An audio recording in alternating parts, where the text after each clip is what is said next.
विपरीत परिस्थितियों में मनुष्य को क्या करना चाहिए? एक प्रबुद्ध मनुष्य यही कहेगा कि हमें उसका सामना करना चाहिए, है ना? परंतु इस विषय में मेरा विचार तनिक भिन्न है। परिस्थितियां जब अधिक प्रतिकूल हो और संघर्ष में विजय की नहीं, प्रियजनों के विध्वंस की संभावना हो, तो संघर्ष से थोड़ा पीछे होकर सही समय आने की प्रतीक्षा करनी चाहिए और साथ ही तैयारी भी। जैसे मरुस्थल के पौधे अपने बीजों पर आवरण लगाकर उन्हें सुरक्षित रखते हैं ताकि वर्षा की फुहार आने पर वो फल फूल सके, ठीक उसी प्रकार अज्ञातवासी होना भी उचित है और रण छोड़ देना भी, क्योंकि बिना तैयारी का युद्ध आत्मघाती ही होता है। भंग, कलिंग, कौशल, मगध, छेदी सभी राज्यों से हमारे गुप्तचर रिक्त हाथ लौट रहे हैं। कहीं भी किसी भी राज्य से पांडवों का एक सूत्र हाथ नहीं लग रहा है। क्या पूरे भारतवर्ष में नहीं है वो? इसे कहां अंतर्ध्यान हो गए हैं ये पांडव? युवराज की जय हो। मैं पांडवों की खोज में काशी गया था, पर काशी में भी पांडवों की कोई सूचना नहीं मिली युवराज। तुम्हारा साहस कैसे हुआ मेरे सामने आने का? कैसे साहस हुआ? कैसे साहस हुआ?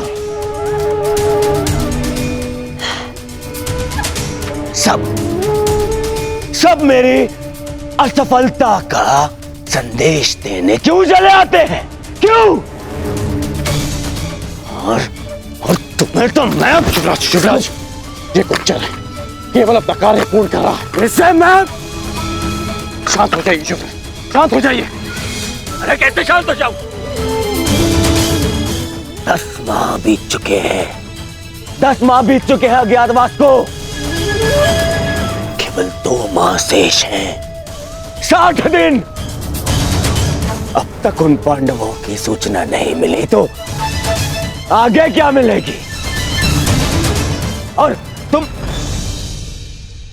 तुम अब तक यहीं खड़े हो। इससे पहले कि मैं तुम्हारा वध कर दूं, चले जाओ यहां से, जाओ।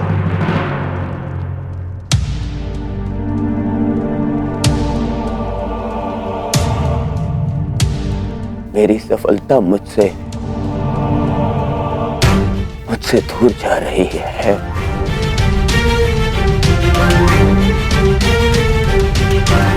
और मेरा मित्र तो मुझसे पहले ही दूर जा चुका है।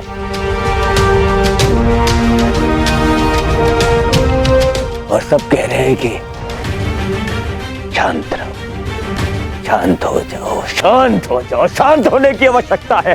कैसे?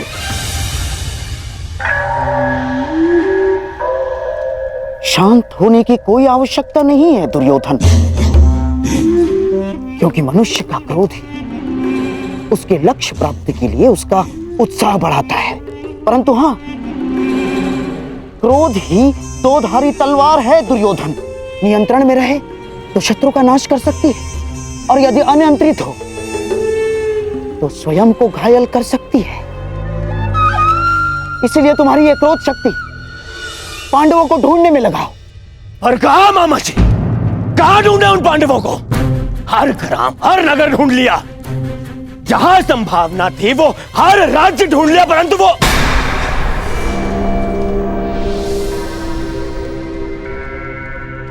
कहीं ऐसा तो नहीं कि हमें जहां ढूंढना चाहिए हमने वहां नहीं ढूंढा। हमारे किसी मित्र राज्य में। हाँ दुर्योधन, हर जगह तो नहीं ढूंढा है हमने पांडवों को।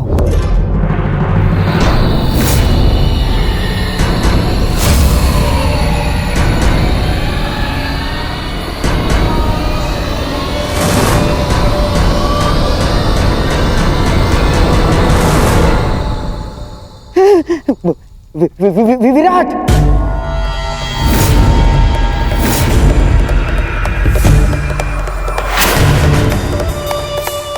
विराट में ढूंढना शेष है। विराट हमारे अधीन है और विराट का सेनापति कीचक तुम्हारा मित्र, इसीलिए हमने विराट में गुप्तचर भेजे ही नहीं। और अवश्य पांडव यही सोचकर विराट नगर में होंगे कि हम उन्हें वहां ढूंढेंगे ही नहीं।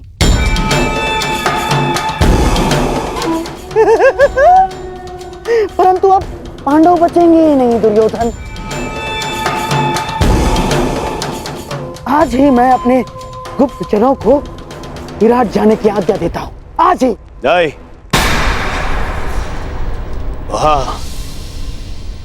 गुप्तचर नहीं जाएंगे।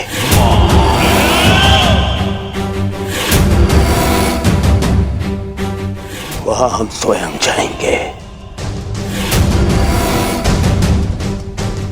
और फिर पितामह को बोलने का अवसर भी नहीं मिलेगा, क्योंकि इस बार उन पांडवों का अज्ञातवास टूटने का साक्षी मैं स्वयं रहूंगा।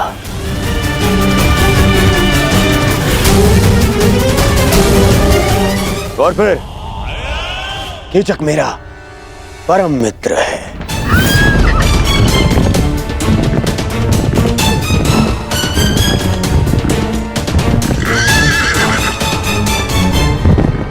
वो अवश्य मेरी सहायता करेगा।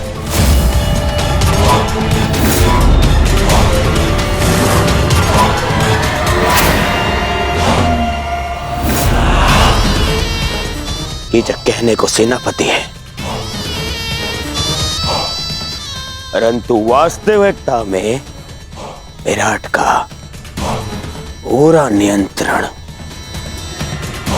उसी के हाथ में है।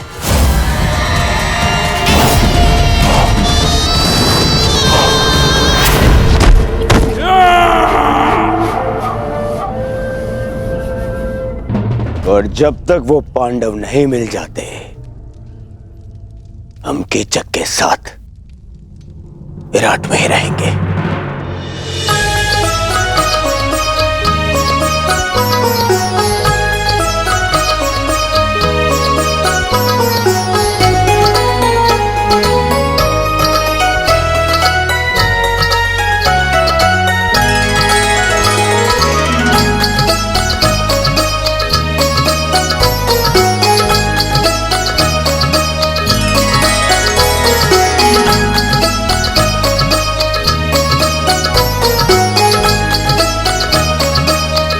नृत्य का अभ्यास हो रहा है भांजी उत्तरा।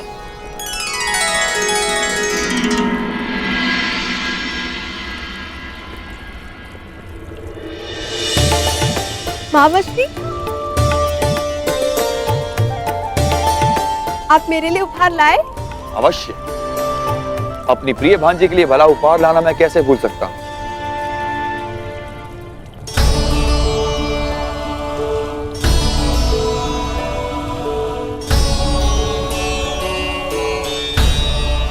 ये क्या महावश्री, फिर से वस्त्र?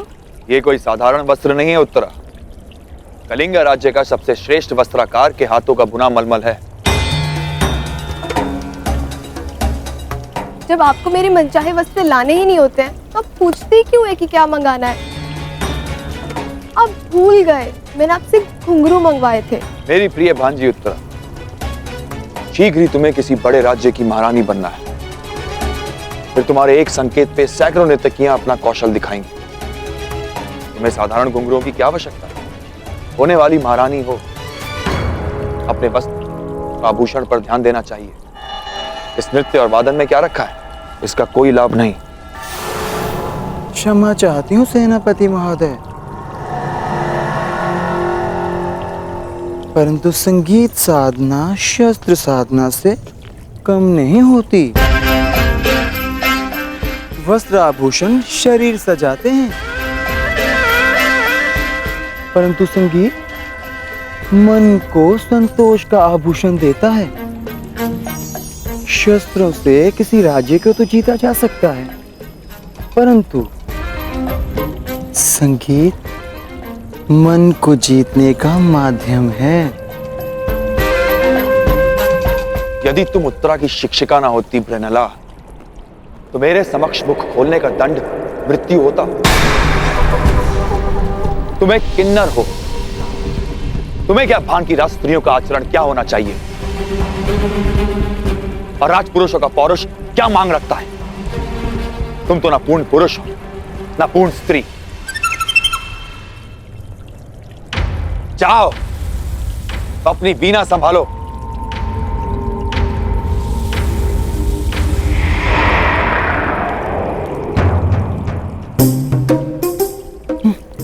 चलिए राजकुमारी, अभ्यास पुनः प्रारंभ करते हैं।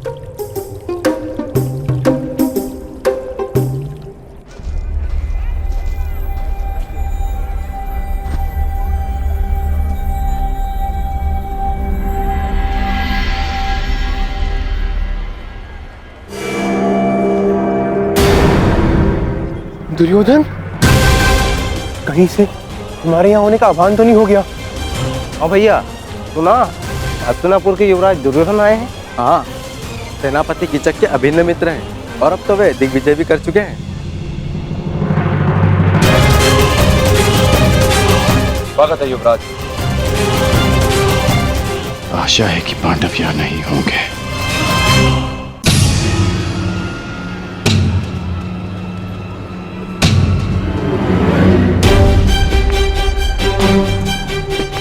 मुझे बाकी को भी जाकर सावधान करना होगा। कदाचित दुर्योधन को सूचना मिल चुकी है कि हम यहाँ पर हैं। राजमहल की ओर बढ़ रहे हैं, अर्थात भ्राता युधिष्ठिर संकट में है। सर्वप्रथम मुझे उन्हें जाकर सावधान करना होगा।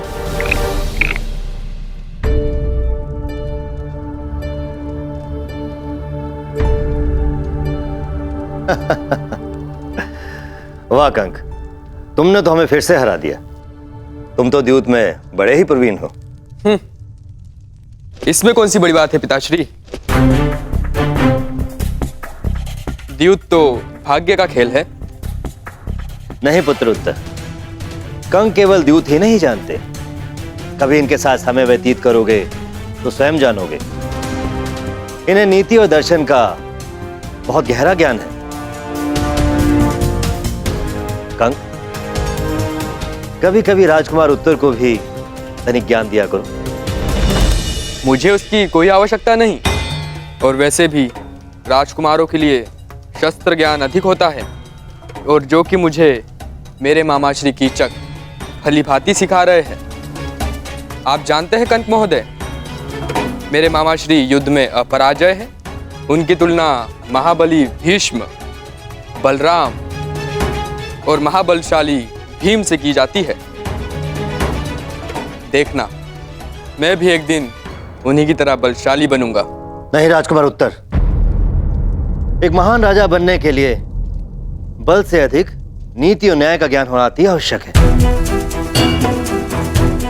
प्रजा को कैसे सुखी रखना है, ऐसी भावना अधिक आवश्यक है। परंतु पिताश्री, बिना बल के प्रजा की रक्षा कैसे की जा सकती है? प्रणिपात महाराज, कुमार के धनुर्अभ्यास का समय हो गया है।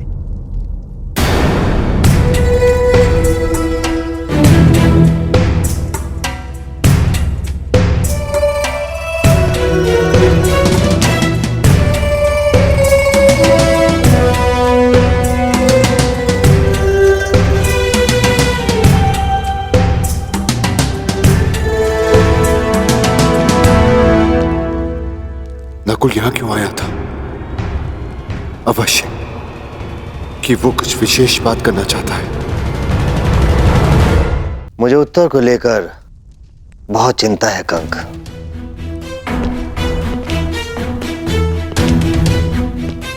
क्यों महाराज? वो तो बड़ा ही बुद्धिमान बालक है।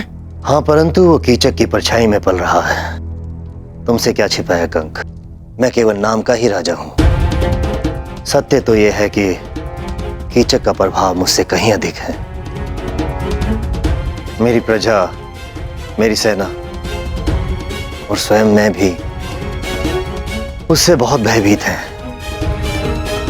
चिंता रहती है कि कहीं राजकुमार उत्तर भी कीचक के साथ रहते रहते उसकी तरह क्रूर ना बन जाए, या यूं कहूं कि कीचक उसे राजा बनने ही ना दे। तो अपने पिता होने का कर्तव्य निभाइए महाराज। उत्तर को कीचक से दूर रखें, उसे अच्छी संगति दे महाराज।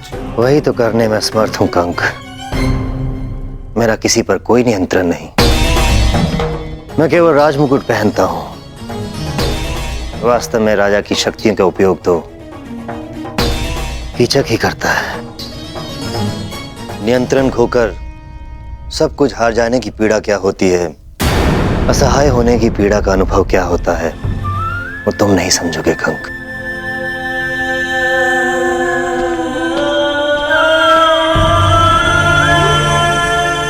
जी महाराज।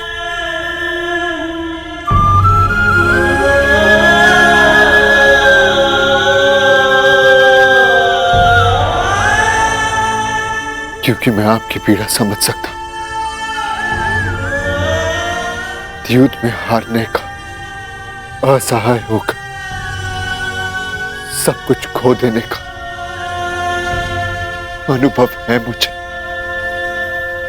सायरंदरी, आज तक कितनी ही सेविकाएं आई हमारे पास, परंतु किसी में भी तुम्हारे जैसा कौशल नहीं। रूप सज्जा हो या केश विन्यास, तुमसे श्रेष्ठ कोई भी नहीं।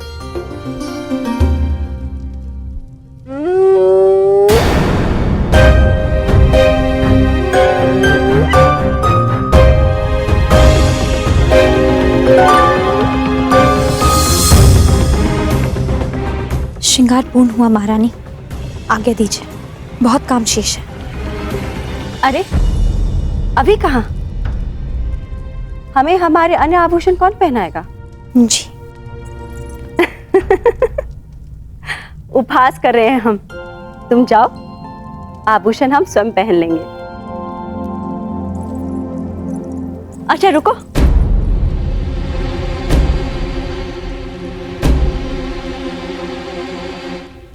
एक बात बताओ। हम कब से तुमसे एक प्रश्न पूछना चाह रहे थे। तुम्हें इतना अच्छा श्रृंगार आता है, तुम स्वयं इतनी रूपवती हो, अपना ध्यान क्यों नहीं रखती? ये देखो कितने सुंदर केश है तुम्हारे, इसे खुला क्यों रखा है?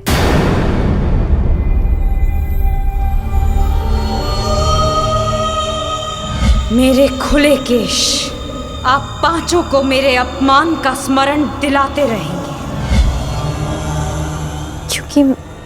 क्योंकि मेरे खुले केश किसी प्रतिज्ञा से बंधे हैं महारानी।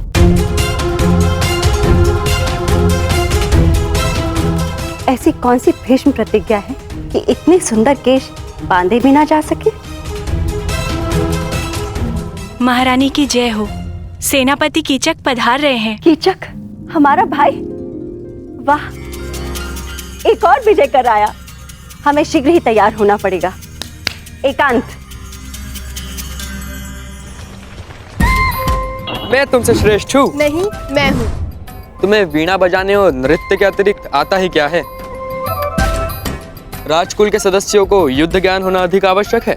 हाँ, बड़ा आया योद्धा, तुम्हें ठीक से तलवार पकड़नी तो आती नहीं है। अच्छा, मुझे सब आता है। चलो कौन श्रेष्ठ है इसका निर्णय इस प्रदा से हो जाए। मेरे साथ अश्वरोहण की चुनौती स्वीकार करती हो? हाँ हाँ चलो, तुम्हें दिखा भी दूंगी कि मुझे वीणा बजाने के अतिरिक्त बहुत कुछ आता है। सावधान रहिएगा राजकुमारी। हाँ।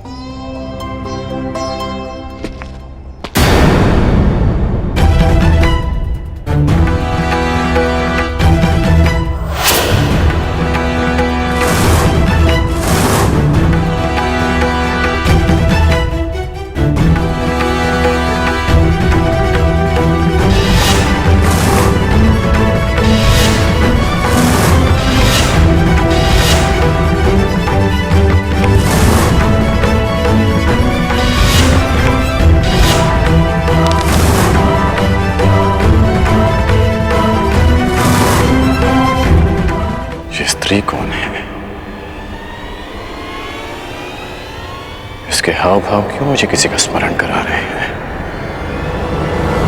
जैसे मैं इसे जानता हूं।